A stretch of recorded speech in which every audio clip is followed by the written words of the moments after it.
बिस्मिल्लाहिर्रहमानिर्रहीम, अस्सलाम वालेकुम। Welcome back to my channel. आज आप लोगों के साथ शेयर कर रही हूँ पोटैटो स्नैक्स क्रिस्पी और यमी।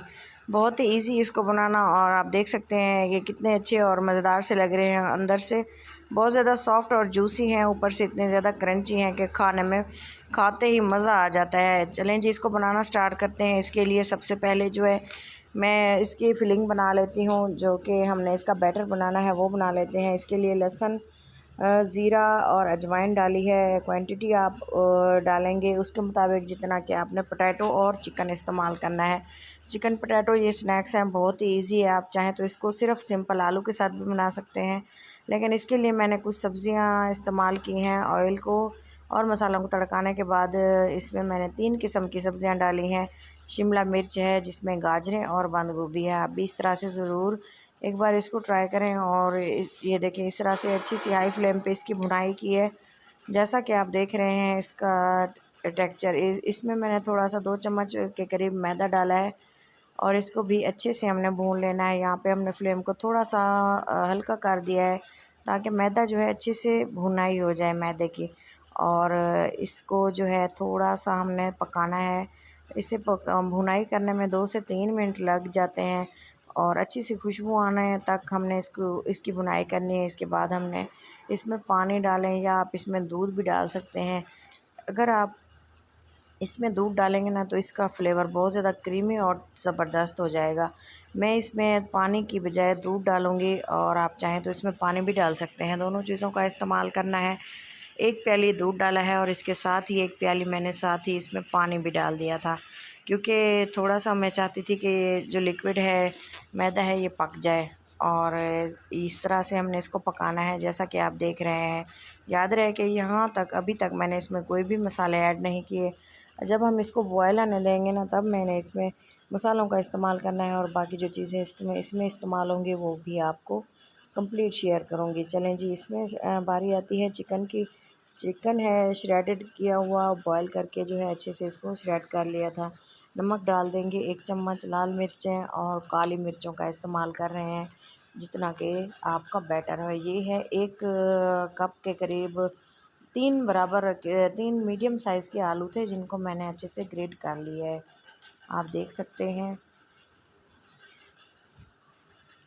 इसको प्लेट में मैंने कद्दूकस कर लिया है, इसमें कोई भी गुठली बाकी नहीं थी। और अच्छे तरीके से इसको फ़ाइन तरीके से हमने मिक्स कर लेना है। मिक्सिंग इसकी बहुत ज़्यादा अच्छे से करनी है, क्योंकि इसमें मसाले भी हमने अभी अभी डाले हैं, और साथ में चीज़ें भी डाल दी हैं। तो इसके साथ ही हमने इसको अच्छे से मिक्सिंग इसकी कर लेंगे। ये देखें, बैटर कितने अच्छे तरीके से और बाइंड हो रहा है, और अच्छे से मिक्स भी हो रहा है। आप देख सकते हैं कि फ्लेवर ही आपको यहीं से पता चल रहा होगा कि इसका फ्लेवर कितना ज़बरदस्त है।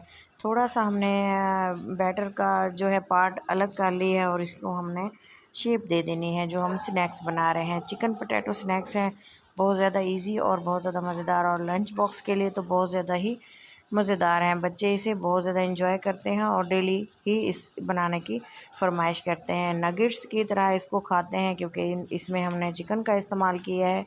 तो चलें जी, इस तरह से ट्रायंगल में हमने इसकी कटिंग कर ली है। अब चाहें तो इसको फ्राइज़ की शेप में भी कट कर सकते हैं, जिस तरह से आपको ईज़ी लगे। मैं अक्सर जो है बच्चों को फ्राइज़ की शेप में कट करके दे चुकी हूँ, तो इस तरह से मैंने इस दफ़ा थोड़ा सा चेंज कर दिया है। आप इसको स्टोर कर सकते हैं 1 महीने के लिए, 15 दिन के लिए और 1 हफ़्ते के लिए। बहुत ज़्यादा मज़ेदार हैं, और इसके लिए लंच बॉक्स में बच्चों के लिए मैं बना के रखती हूँ, तो सोचा आप लोगों के साथ आज शेयर करूँ। तो ये देखें आप, कितने ही अच्छे और क्रीमी से हमारे स्नैक्स बिल्कुल तैयार हैं। चलें जी, इस तरह से तमाम जो स्नैक्स हैं प्लेट में मैंने इस तरह से कट कर लिए, और इसको थोड़ी देर ठंडा होने के लिए फ्रिज में रख दिया था। आप चाहें तो इसको इसी स्टेज पे कोटिंग करने के बाद इसको स्टोर भी कर सकते हैं। ये देखें जी, थोड़ा सा इसको फ्रिज में रखा, ठंडे हो गए, और इसमें थोड़ी सी जान है। आप देखें, तब हम इसको ब्रेड क्रम्स और अंडे में के साथ मिक्स करके कोट कर रहे हैं। पहले अंडे में डिप किया, और उसके बाद ब्रेड क्रम्स में। ब्रेड क्रम्स भी मैंने घर पे बनाए हैं। जो हमारे घर में आम ब्रेड मौजूद होती है, उसको ग्राइंड कर लिया है, थोड़ा सा ड्राई कर लिया है। थोड़ा सा ऑयल गर्म होने के बाद हमने इसकी फ्राइंग कर लेनी है। फ्राई करने के लिए तो ऑयल को है बराबर गर्म होने के लिए रखा था, और इस तरह से हमने बारी बारी तमाम स्नैक्स इसमें ऑयल में डाल दिए हैं। और इसको पकाएंगे दूसरी साइड से। साइड चेंज कर करके तकरीबन हमने इसको 3 मिनट के लिए पकाया है। वैसे तो चीज़ें हमारी तमाम जो ऐड की हैं वो पहले से कुक थी, लेकिन फिर भी इसको पकाना बहुत ज़रूरी था अच्छे से फ्लेवर के लिए।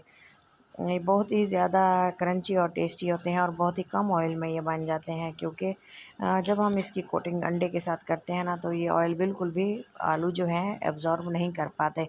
इस तरह से हमने इसकी साइड चेंज कर करके इसको कुक किया और ये देखें कितने ही मज़ेदार से, और लुक वाइज आप देख सकते हैं कितने टेस्टी हैं। चलें जी, इसको हमने फ्राई हो चुके हैं, आप देख सकते हैं कितने ही ज़बरदस्त हैं। एक बार भी इसको इस तरह से नहीं छोड़ देना, इसको साइड चेंज कर करके इसको फ्राई करते रहना है ताकि इसका कलर ख़राब ना हो और बराबर साइड से मज़ेदार से हमारे स्नैक्स जो हैं तैयार हो जाएं। चले जी, फ्राई हो चुके हैं, हमने इसको निकालना है एक प्लेट में और इसकी करते हैं प्लेटिंग मैंने 2 तरह से की थी, क्योंकि स्नैक्स हमारे काफ़ी ज़्यादा थे। इस तरह से हमने एक प्लेट मैंने तैयार की और दूसरी हमारे राउंड शेप में। तो चलें जी, केचप के साथ और मायोनीज़ के साथ, चाहें तो आप इसे हरी चटनी के साथ भी शेयर कर सकते हैं। बहुत ज़्यादा टेस्टी और बहुत ज़्यादा मज़ेदार हैं। उम्मीद है आपको ज़रूर वीडियो पसंद आई होगी। वीडियो पसंद आने की सूरत में ज़रूर लाइक करें और चैनल को सब्सक्राइब करें, अपनों के साथ शेयर करें। मिलते हैं किसी अच्छी सी नेक्स्ट वीडियो के साथ, तब तक के लिए इजाज़त दें। अल्लाह हाफ़िज़।